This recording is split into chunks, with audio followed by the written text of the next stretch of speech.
So I had some phenomenal leaders. A guy named Leonardo Chira was my squad leader when I was a little snotty team leader.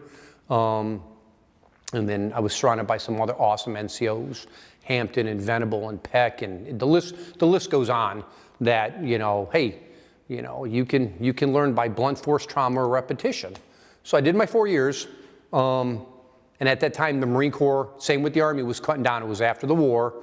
So I think the Army withered from, you know, like 18 or 15 divisions down to 10. The Marine Corps was cutting people left and right. Everybody, you know, ships were being decommissioned. So I had a choice. I could be an embassy guard or get out. And I'm like, I'm getting out.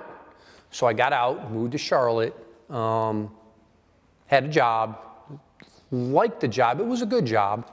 But there was still something missing. So I was gonna go back in the Marines, and then at that time you had to wait for, they called them boat spaces, and it could have been up to a year and a half. And I didn't wanna wait. So the recruiter I was talking to took me across the hall to the Army and said, hey, you need to put this guy in. So, you know, it was an Army recruiter, he was an MP. So I'm like, oh, you know, hey. And he's like, well, you can come in as in the infantry. And at the time I was a 13 Fox in the North Carolina National Guard. And I'm like, yeah, I want to be a forward observer. And he's like, no, you go back in the infantry. I'm like, I hemmed and hawed. I said, give me a couple days. I thought about it. And I'm like, okay. And he goes, you have 3 choices. And I'm like, well, what are my choices? He's like, Korea. I'm like, yeah, no, not happening. Fort Drum. And I'm like, yeah, I don't see that happening too.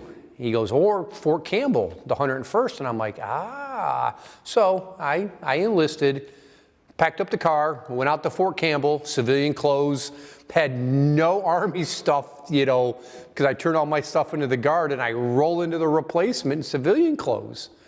And I'm like, here's my orders.